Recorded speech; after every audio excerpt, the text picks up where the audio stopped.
1100 से अधिक कर्मचारी श्री राम जन्मभूमि मंदिर के उस पूरे प्रांगण में इतने कार्मिक कार्य करते हैं और 1100 से अधिक लोगों के बीच में कुल 8 लोग इस मामले में प्रत्यक्ष और अप्रत्यक्ष रूप से जिनकी भूमिका उस मामले में उपलब्ध साक्ष्य और प्रमाण थे उस आधार पर पाई गई।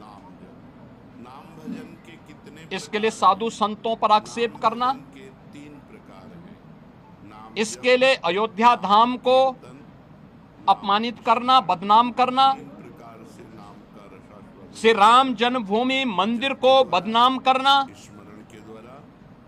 उन 1100 कर्मचारियों को जो राम जन्मभूमि मंदिर की व्यवस्था में लाखों श्रद्धालुओं को सुविधाजनक तरीके से दर्शन कराने में अपना योगदान दे रहे हैं, दिन रात सर्दी गर्मी बरसात किसी भी स्थिति में दर्शन कराने में अपना योगदान दे करके उत्तर प्रदेश के परसेप्शन को अच्छा बनाने में योगदान दे रहे हैं और उत्तर प्रदेश में धार्मिक पर्यटन को प्रोत्साहित करने में अपना योगदान दे रहे हैं।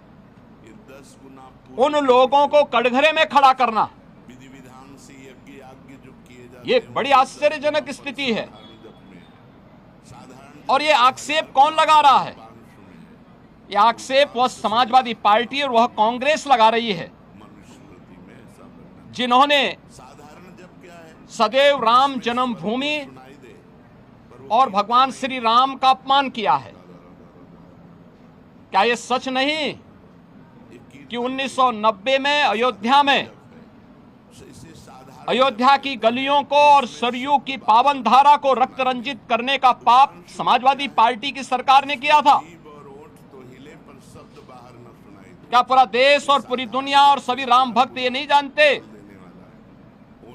कि इनका ये अक्षम्य पाप जिन्होंने राम भक्तों पर गोलियां चला करके किया था? 5-6 में राम सेतु प्रकरण के मुद्दे पर माननीय उच्चतम न्यायालय में अपना एफिडेविट दाखिल किया था और प्रभु श्री राम और प्रभु श्री कृष्ण के अस्तित्व पर ही प्रश्न खड़ा करके उन्हें मिथक घोषित किया था। वह कांग्रेस और यूपीए से जुड़े हुए दल किस मुंह से अयोध्या में आस्था की आज चर्चा करते हैं?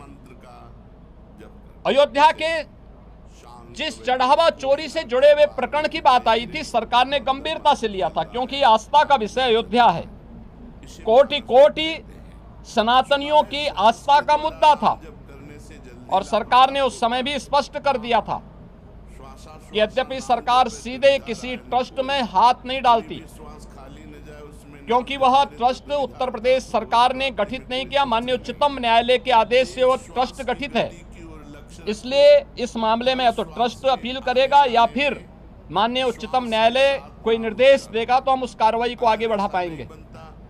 लेकिन उस सब के बावजूद इनके द्वारा राम भक्तों को अपमानित करना, भारत की सनातन आस्था पर प्रहार करना, संसद के अंदर समाजवादी पार्टी और कांग्रेस के सांसदों और नेताओं का जो आचरण रहा है, संतों के प्रति जिस प्रकार के आक्षेप वहां किए गए, इस सीधे सीधे सनातन धर्म का अपमान है। भारत के सनातन मूल्यों, आदर्शों और दुनिया के अंदर जो उसके प्रति एक अच्छी भावना बनी थी, उस भावना पर एक प्रकार का प्रहार इन दोनों के द्वारा किया जा रहा है, जिनका आचरण सदैव से सनातन विरोधी रहा है। और मुझे आश्चर्य होता है कि इन दलों के द्वारा जब भाजपा से लड़ने में विफल हैं, मैंने पहले भी कहा, इस पूरे प्रकरण में जो लोग पकड़े गए हैं, इनका भारतीय जनता पार्टी या साधु संतों से कोई लेना देना नहीं।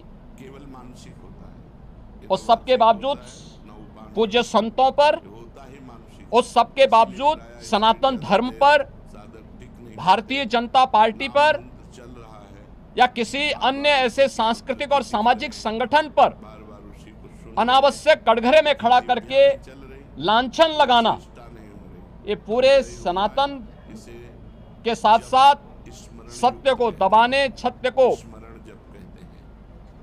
झुठलाने का एक कुत्सित प्रयास इनके द्वारा किया जा रहा है। और इसीलिए ये लोग बहुत से भागना चाहते हैं। चर्चा से भागना चाहते हैं।